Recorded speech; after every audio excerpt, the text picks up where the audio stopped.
Start करते हैं determination के एक्सरसाइज 4.6। तो इसमें सबसे पहले हमने देखना होगा कि solution of the system of linear equation using inverse of the matrix. तो इनवर्स ऑफ मैट्रिक्स का यूज़ करके हमने लीनियर इक्वेशन सॉल्व करनी है। मान लीजिए सपोज पहली लीनियर इक्वेशन मैं लिख लेता हूँ a1x plus b1y plus c1z equal to suppose d1 है। ऐसे ही a2x b2y plus c2z equal to d2, ये सेकेंड लीनियर इक्वेशन मान ली मैंने। Third linear equation a3x plus b3y plus c3z equal to d3। ये हमने थ्री लीनियर इक्वेशंस ले ली। हम इसको सॉल्व करना है by the help of inverse of matrix से। ठीक है, तो देखिए इसमें सबसे पहले इसको सॉल्व करने हमें ए मान लेना होता है। हमने इनमें एक मैट्रिक्स ए बनाना होता है। ए क्या लेते हैं, देखिए एक्स का कोफिशिएंट, वाई का कोफिशिएंट, जेड का कोफिशिएंट। ऐसे ही इसका एक्स का कोफिशिएंट, वाई का कोफिशिएंट, जेड का कोफिशिएंट। ऐसे ही इसके एक्स, वाई और जेड के कोफिशिएंट हम ले लेते हैं। इसको ए मान लेते हैं, हम ए मानते हैं इसे। ठीक है, जैसे क्या होगा देखिए इसका कोफिशिएंट a1, ये b1 और ये c1। अब देखिए इसके a2, इसका b2 और इसके लिए c2। इसमें a3, इस वाले का b3 और z का c3। तो मैंने सबके देखिए x y z के हर लीनियर इक्वेशन के x y z के कोफिशिएंट मैंने यहाँ पे लिख दिए, ये a हो जाते हैं। राइट, अब कैपिटल X देखिए x y z हमारे पास है, सिर्फ ये x y और z, ये कैपिटल X हो जाता है। और b इक्वल टू हमारे ये d1, d2 और d3। ठीक है, ये हमें ध्यान रखना होगा। a क्या होते हैं इसमें, x क्या होते हैं और b क्या होते हैं। a होते हैं इनके कोफिशिएंट, x हो जाता है x y z and b होता है ये चीज़ें d1, d2, d3। यहाँ पर कोई भी नंबर होता तो हम उसको लिख लेंगे। ठीक है, अब देखिए हम फॉर्मूला क्या यूज़ करते हैं इनवर्स ऑफ द मैट्रिक्स का। इसमें देखिए ये हो जाता है। अब सबसे पहले हम देखिए a into x equal to B होता है। देखिए मैं समझाने के लिए, देखिए a into x equal to B यहाँ पर हमारे पास है। ठीक है, a into x equal to B हमारे पास है। और यदि मैं देखिए a को इधर भेज दूँ, a को मैं ट्रांसफर कर दूँ, तो x इक्वल टू क्या हो जाएगा, a इनवर्स b। तो x एक्स वाई जेड ही था, यही तो हमने वैल्यू निकालनी है। तो x हो जाता है a inverse b, a inverse b। तो सबसे पहले हमने a इनवर्स निकालना होता है इसमें। ठीक है, सबसे पहले हमने a इनवर्स निकालना होता है। यही है कि a इनवर्स की हेल्प से हम x y z के मान हम निकाल लेते हैं यहाँ पे। तो सबसे पहले हमें a इनवर्स निकालना होता है, फिर हम वैल्यू a इनवर्स की वैल्यू रखते हैं यहाँ पे। इनवर्स जो आएगा उसको रख लेते हैं मैट्रिक्स, इंटू बी ए हमारे पास होता है। इन दोनों को मल्टीप्लाई करते हैं तो हमारा x निकल जाता है। x means x y z हमारा मिल जाता है। अब हमें समझना होगा consistent and inconsistent system of equation. ठीक है, तो सब पहला आता है कंसिस्टेंट सिस्टम।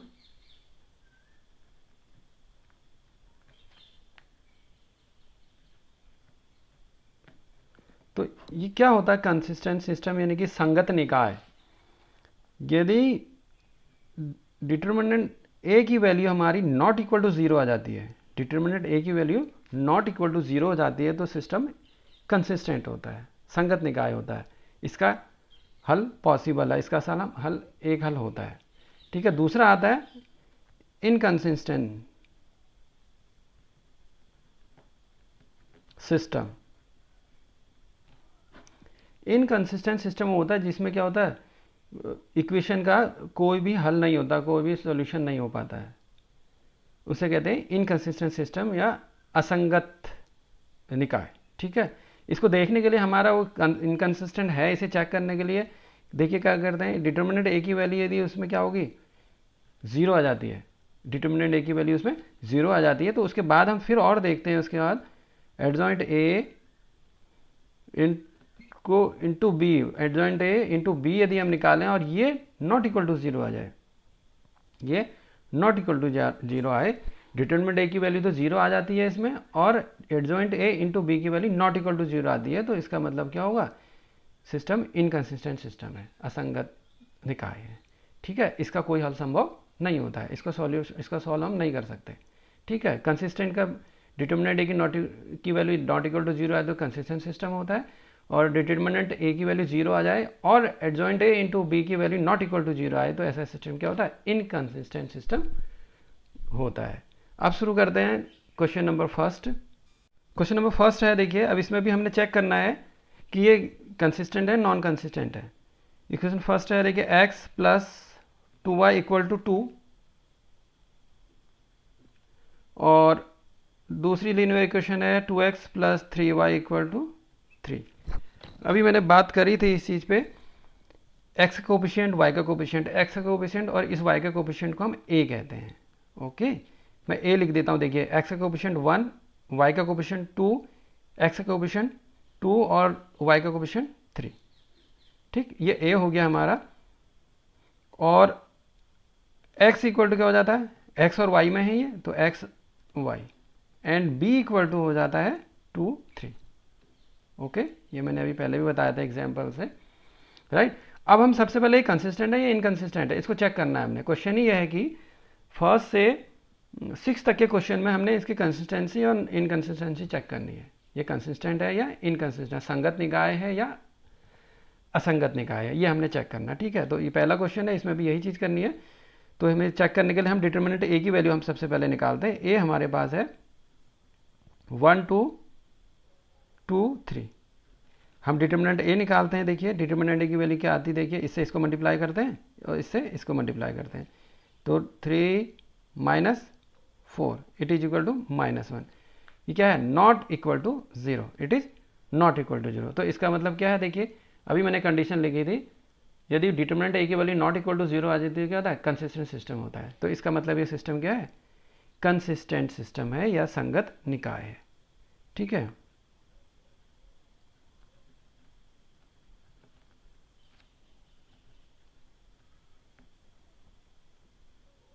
ये क्या है, कंसिस्टेंट सिस्टम है। ओके, अब ऐसे इसका सेकंड क्वेश्चन हम देखते हैं।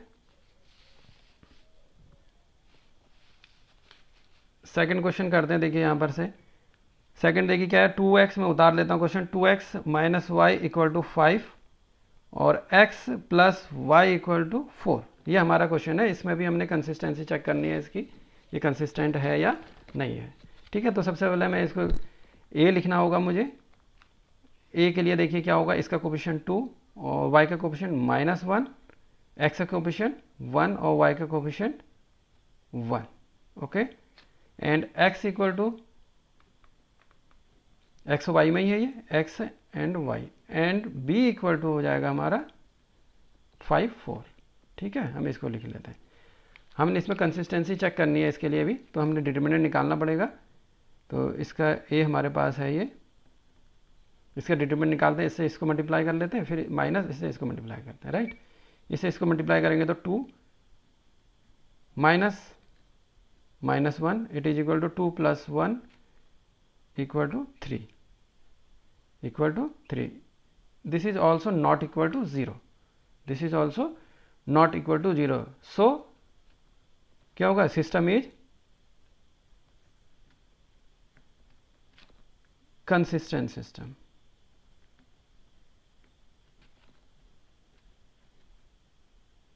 ओके, यही हमारा आंसर है। ठीक है, क्योंकि डिटर्मिनेंट ए की वैल्यू नॉट इक्वल टू 0 आ रही है, तो ये क्या है, सिस्टम क्या है, पूरा का पूरा कंसिस्टेंट सिस्टम है। नेक्स्ट आता है क्वेश्चन नंबर 3। क्वेश्चन नंबर 3 है हमारा x plus 3y equal to 5 और 2x plus 6y equal to 8। a equal to सबसे पहले मैं लिख लेता हूँ। देखिए a इक्वल टू हो जाएगा हमारा मैट्रिक्स, x का कोफिशिएंट 1 हो जाएगा, y का कोफिशिएंट 3, x का कोफिशिएंट 2 और y का coefficient 6, and x equal to x और y दो ही में है, ये x और y हो गया, एंड b इक्वल टू 5 8। सबसे पहले डिटर्मिनेंट a की वैल्यू मैं निकालता हूँ इसके लिए भी। देखिए क्या हो जाएगी, 6 1 जा 6 माइनस 2 3 जा 6 इट इज इक्वल टू 0। देखिए ये 0 आ गई, डिटर्मिनेंट a की वैल्यू 0 आ गई। तो हम और इससे यदि यहाँ पर डिटर्मिनेंट ए की वैल्यू 0 आ गई तो अब हमें एडजॉइंट ए भी निकालना पड़ेगा।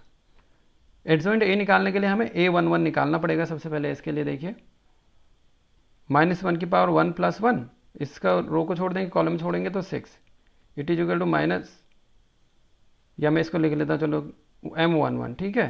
तो -1 की पावर 2, M11 क्या होगा देखिए, ये रो ये कॉलम छोड़ेंगे तो 6, it is equal to 6। A12 -1 की power 1 + 2 into M12, it is equal to -1 की पावर 3 इंटू M12, यानी कि इस पोजीशन के लिए ये रो ये कॉलम छोड़ेंगे तो 2 हो जाएगा, it is equal to -2। A21 it equal to 2 + 1 into M21, it is equal to -1 की पावर 3 M21, ये पोजीशन है, ये रो और ये कॉलम छोड़ेंगे 3, it is equal to -3। A22 -1 की power 2 + 2 into M22, it is equal to -1 की पावर 4, M22 ये पोजीशन होगी, ये रो और ये कॉलम छोटेगा तो 1, इट इज इक्वल टू 1। तो हमारा कोफैक्टर ऑफ मैट्रिक्स आ गए। कोफैक्टर ऑफ मैट्रिक्स आए देखिए 6 -2 -3 और 1। अब एडजॉइंट ए हो गया, रो का कॉलम बना देते हैं 6 -2, इसको भी रो का कॉलम बना देंगे 3 -3 1, एडजॉइंट हो गया। अब हमने क्या निकालना, देखो adjoint A into B, it is equal to adjoint A 6 -3 -2 1 into B. B हमारे पास 5 और 8 है, इसको मल्टीप्लाई करके देखते हैं क्या आएगा। रो का कॉलम के साथ मल्टीप्लाई होता है, 6 5 जा 30 और ये माइनस होगा 3 8 जा 24, राइट। अब इसका करेंगे -10 और ये +8, इट इज इक्वल टू 6 और this is -2। It means adjoint A into B not equal to 0। देखिए adjoint A into B not equal to 0, लेकिन डिटर्मिनेंट ऑफ A क्या था, 0 था, और adjoint A into B not equal to 0 है, तो क्या होगा, so system is inconsistent system.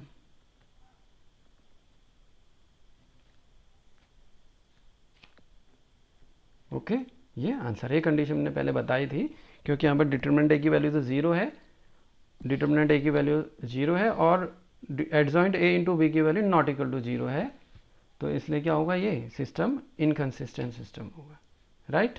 ये क्वेश्चन नंबर 3 था। क्वेश्चन नंबर 4 है x + y + z equal to 0, 2x + 3y + 2z equal to 2, ax + ay + 2az equal to 4। इसमें भी हमने चेक करना है कि कंसिस्टेंट सिस्टम है या इनकंसिस्टेंट सिस्टम है। ओके, तो सबसे पहले हम निकालते हैं इसका a इक्वल टू हो जाएगा, देखिए इसका कोफिशिएंट 1, y का कोफिशिएंट भी 1 और z का कोफिशिएंट 1। इस x का कोफिशिएंट देखिए 2, y का कोफिशिएंट 3 और z का कोफिशिएंट 2। x का कोफिशिएंट a, y का कोफिशिएंट a, z का कोफिशिएंट 2 है।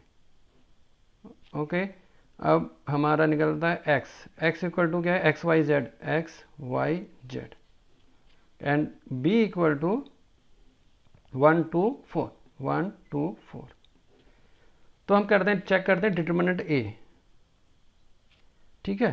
तो पहले सबसे पहले हम फिर से हम a लिख लेते हैं यहाँ पे, देखिए a 1 1 1 2 3 2 a 2 a, राइट। अब देखिए a क्या है, थर्ड रो में a यहाँ भी है, ये भी है और यहाँ पर भी है, तो हमें a कॉमन ले लेते हैं बाहर, तो बन जाएगा 1 1 1 2 3 2 1 1 2। ओके, a मैंने बाहर ले लिया थर्ड रो से। अब इसका हम डिटर्मिनेंट a की वैल्यू निकाल देते हैं इसकी, तो ये तो हमारा बाहर ही है। देखिए 1 के साथ क्या हो जाएगा, ये रो ये कॉलम छूट होगी तो 3 2 1 2। ओके, -1, ये रो और ये कॉलम छूटेगा 2 2 1 2 2 2 1 2, प्लस ये 1 इसके बाद क्या हो जाएगा, ये रो और ये कॉलम छूटेगा, 2 3 1 1, 2 3 1 1, ब्रैकेट क्लोज। तो डिटरमिनेंट ए इक्वल टू, ये तो बाहर ही से हमारा 1 इंटू 2 3 जा 6 माइनस 1 2 जा 2, ओके, माइनस 1 2 2 जा 4 माइनस 1 2 जा 2 प्लस 1 2 1 3 जा 3, राइट। अब डिटरमिनेंट ए इक्वल टू क्या हो गया, देखिए 1, ये 4 हो गया माइनस 2 सब्ट्रैक्ट कर लिया, मतलब 2 आएगा, 2 माइनस माइनस 2 हो गया, और ये दिस इज माइनस 1। तो डिटरमिनेंट ए इक्वल टू हो गया ए इंटू अंदर क्या आ गया, देखिए हमारा 4 minus 3 1, right. And this is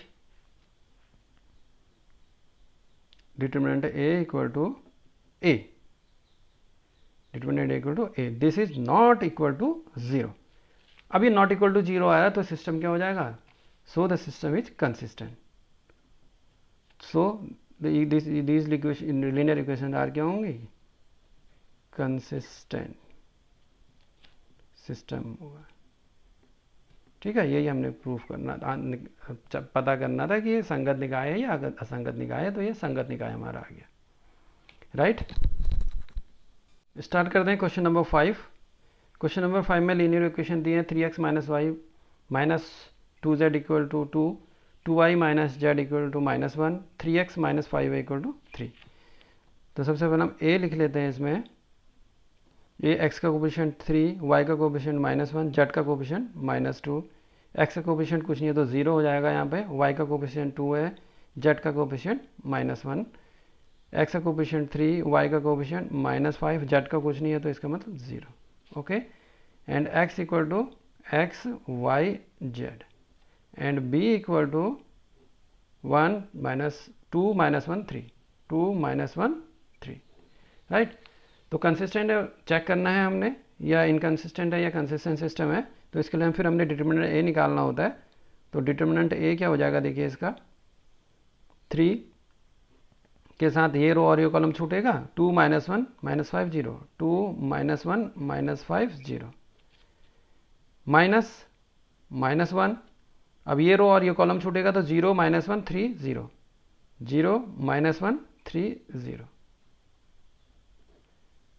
plus ये माइनस 2 है, तो ये रो ये कॉलम छूटेगी 0 2 और 3 माइनस 5, ठीक है। इसको सॉल्व कर लेते हैं, इक्वल टू देखिए 3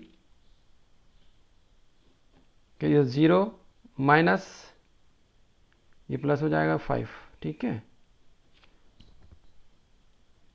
माइनस इंटू माइनस प्लस 1 हो जाएगा, और ये 0 माइनस इंटू माइनस प्लस हो जाएगा 3, minus 2 plus into minus minus, तो ये हो जाएगा 0 माइनस 6, राइट।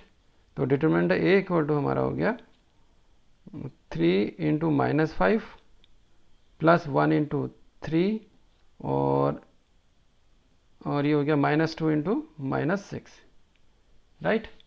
तो determinant A equal to minus 15 और plus 3 and plus 12, it is equal to 0, ठीक है। देखिए डिटरमिनेंट ए की वैल्यू क्या आ गई, 0 आ गई।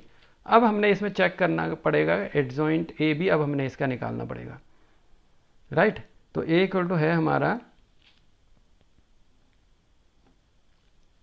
3 माइनस 1 माइनस 2 0 2 माइनस 1 3 माइनस 5 0, ठीक है। अब इसका हम पहले एडजॉइंट निकालते हैं। एडजॉइंट निकालने के लिए हमें पहले कोफैक्टर से निकालने पड़ते हैं, तो कोफैक्टर इसका निकालना होगा a11, a11 मीन्स माइनस 1 की power 1 plus 1 into m11, it is equal to minus 1 की पावर 1 प्लस 1 2 हो जाएगा।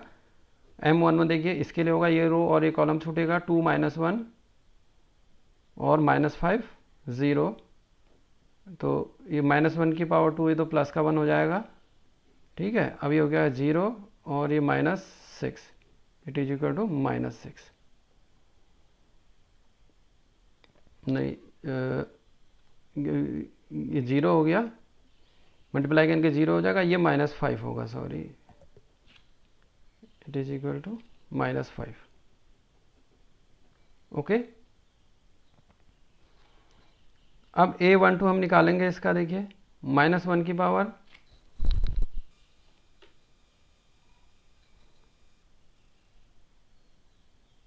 -1 की power 1 + 2 into M12 it is equal to -1 की पावर 1 + 2 3, राइट। M22 देखिए इसके लिए, ये पोजीशन M12 ये पोजीशन का, ये और ये कॉलम छूटेगा, 0 -1 0 -1 3 0। Okay, it is equal to -1 की पावर 3 -1 हो गया, इसको सॉल्व करेंगे 0 + 3। Okay, 0 + 3 it is equal to -3 हो जाएगा। ठीक है,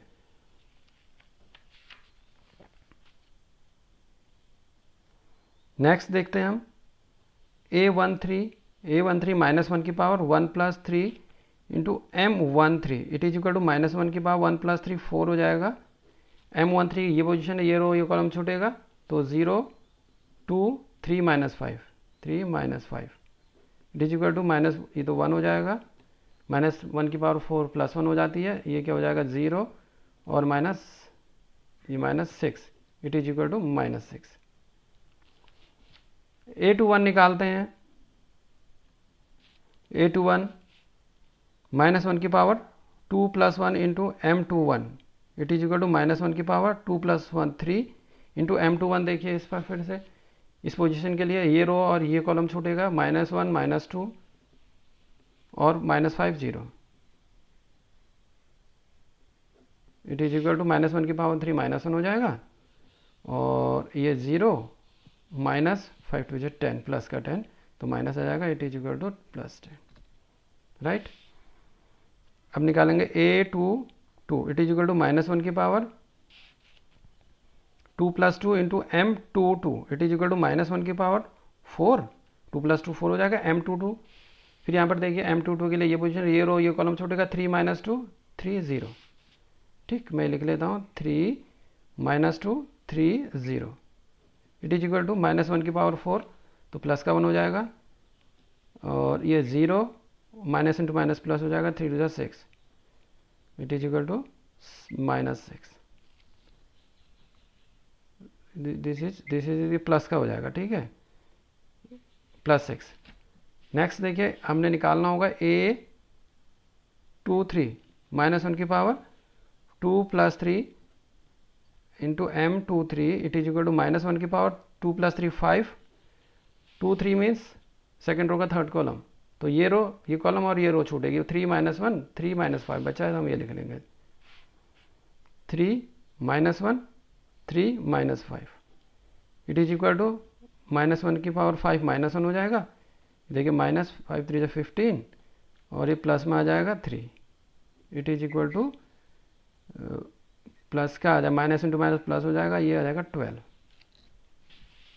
नेक्स्ट हमारा आएगा A31 -1 की power 3 + 1 into M31 it is equal to -1 की पावर 3 + 1 4 इंटू M31। इसके लिए ये रो और ये कॉलम छूटेगा, तो बचा है 1 -1 -2 2 -1 -1 -2 2 -1। ओके, तो -1 की पावर 4 तो प्लस का 1 हो जाएगा, और बचेगा देखिए ये 1 -1 + 4 इट इज इक्वल टू 5।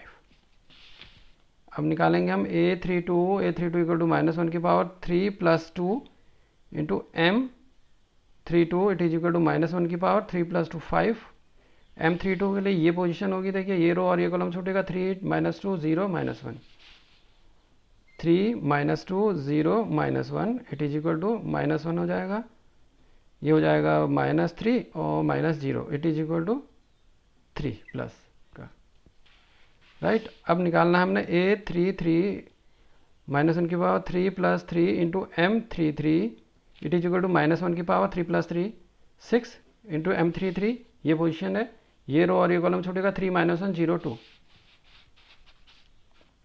हम यहाँ पर लिख देते हैं 3 -1 0 2।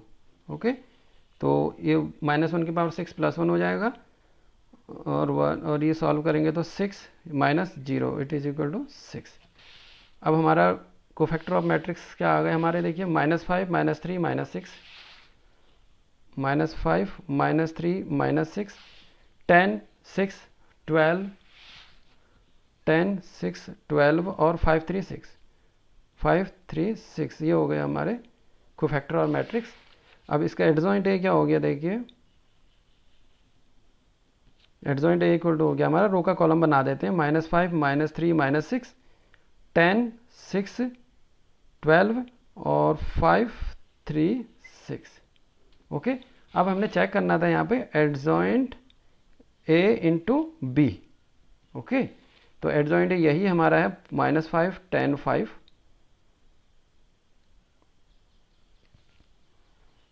और -3 6 3 और -6 12 6, ये एडजॉइंट मैंने उतार लिया, इंटू बी। बी हमने देखिए करा था, पहले निकाला था यहाँ पर 2 -1 3। मैं इसको लिख लेता हूँ 2 -1 3। अब इसको सॉल्व करते हैं हम, इसको सॉल्व करते हैं, देखिए adjoint A into B equal to हमारा हो जाएगा, देखिए 5 -10 -10 और 5 3 जा 15 प्लस का 15 आ जाएगा। ठीक है, अब इससे देखिए, ठीक है, अब -3 से -6 -6, इससे भी इसको -6 हो जाएगा, 3 3 जा 9, राइट। अब इस थर्ड वाली रो से करते हैं, देखिए -12 -12 और 6 3 जा 18, राइट। तो अब इसको हम कैलकुलेट करते हैं, तो हमारा ये आ जाता है, देखिए -10 प्लस 15, ये आ जाएगा हमारा -5 और -6 प्लस 9, ये हमारा आ जाएगा -3 कैलकुलेट करके, -12 प्लस 18, ये हो जाएगा हमारा -6। देखिए this is not equal to 0, ये 0 नहीं आ रहा है, ये 0 नहीं आ रहा है, जबकि हमारा डिटर्मिनेंट ए 0 आ रहा था। इस पर देखिए डिटर्मिनेंट ए की वैल्यू 0 आ रही थी हमारी, और एडजॉइंट ए इंटू बी की वैल्यू नॉट इक्वल टू 0 आ रही है। तो ये सिस्टम क्या हो जाएगा, सो सिस्टम क्या हो जाएगा, ये इनकंसिस्टेंट सिस्टम हो जाएगा। क्या हो जाएगा, ये सिस्टम कैसा होगा, ये क्या होगा, इनकंसिस्टेंट सिस्टम होगा या असंगत निकाय होगा। ठीक है, क्योंकि क्या रहा, डिटरमिनेंट ए की वैल्यू तो 0 आ रही है, लेकिन एडजॉइंट ए इंटू बी की वैल्यू नॉट इक्वल टू 0 आ रही है, तो इसका मतलब क्या हो गया, ये इनकंसिस्टेंट सिस्टम है। क्वेश्चन नंबर 6 है, 5x minus y plus 4z equal to 5, 2x plus 3y plus 5z equal to 2, 5x minus 2y plus 6z equal to -1। ठीक है, इसको भी हमने चेक करना है कि कंसिस्टेंट सिस्टम है या इनकंसिस्टेंट सिस्टम है। तो सबसे पहले ए हम निकाल लेते हैं इसके लिए। x का कोफिशिएंट 5, y का कोफिशिएंट -1 है, z का कोफिशिएंट 4, x का कोफिशिएंट 2, y का 3 और z का 5 है कोफिशिएंट। x का कोफिशिएंट यहाँ पर देखिए 5, y का कोफिशिएंट -2, z का coefficient 6। Okay, and x equal to x y z हमारा है, और b इक्वल टू हमारा है 5 2 1, 5 2 -1। ओके, तो हमने चेक करना है पहले कंसिस्टेंसी इसकी। तो हम इसका पहले डिटरमिनेंट ए निकालेंगे सबसे पहले। डिटरमिनेंट ए के लिए फिर देखिए 5 के साथ ये रो ये कॉलम छूटेगा, 3 5 -2 6 -1, ये रो ये कॉलम छूटेगा 2 5 और 5 6 प्लस 4, ये रो ये कॉलम छूटेगा 2 3 और 5 -2, राइट। तो डिटरमिनेंट ए इक्वल टू, और सॉल्व कर लेते हैं इसको, देखिए 6 3 जा 18, माइनस माइनस प्लस हो जाएगा, 5 2 जा 10, minus into minus plus 1, this is 6, ये 6, तो 6 हो जा 12, -5 हो जा 25, प्लस 4 -4 -5 3 जा 15। ओके, तो डिटरमिनेंट ए इक्वल टू हो जाएगा हमारा 5 into 28 plus 1 into -3 -13 sorry okay, और +4 इंटू -19, तो डिटर्मिनेंट ए इक्वल टू,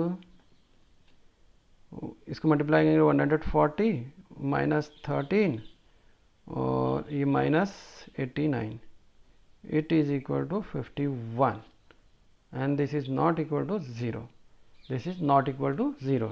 तो सो ये क्या हो जाएगा, ये कौन सा निकाय होगा या संगत निकाय होगा, यानी कि कंसिस्टेंट सिस्टम होगा.